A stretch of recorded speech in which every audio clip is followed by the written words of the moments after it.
I was a journalist in my past life. I was a news reporter on various daily newspapers in Glasgow, and then when I was made redundant, I became an editor and publisher of my own newspaper.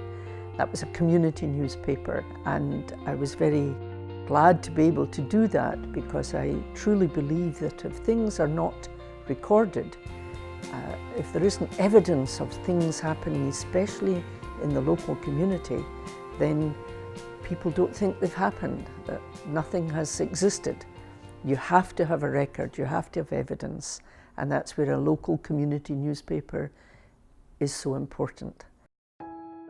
Wellington Church International Welcome Club was formed by myself with another lady called Heather McMillan.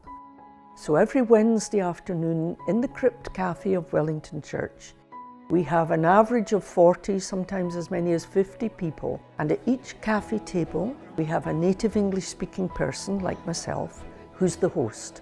The guests at that table are people who want to practice using their English, and they just talk. So you have table talk, and then we must have a tea break. That's the normal thing, the natural thing, the very British thing, I've got to say. So we must have a tea break, and we have tea time talk.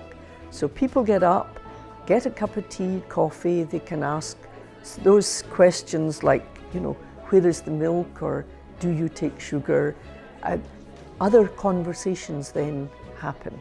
And then the last part of the Wednesday is always speaking out. So if somebody in the circle that we gather in at the end, if somebody simply says, my name is, I come from, and name their country or their city, they've spoken out in English. They've done it publicly. So it gives, hopefully, people confidence to be able to use the language in a public setting.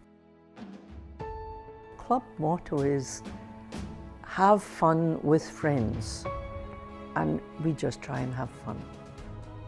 I recently spent several weeks travelling around China, visiting people who had been in the club, and usually at Glasgow University, and they would be saying what a happy experience they had in Glasgow, and remembering tears rolling down their cheeks, saying, oh, what a wonderful time I had in Glasgow, and the part that the club played in making their life enjoyable and fuller there in that city. And that allows a friendship to develop.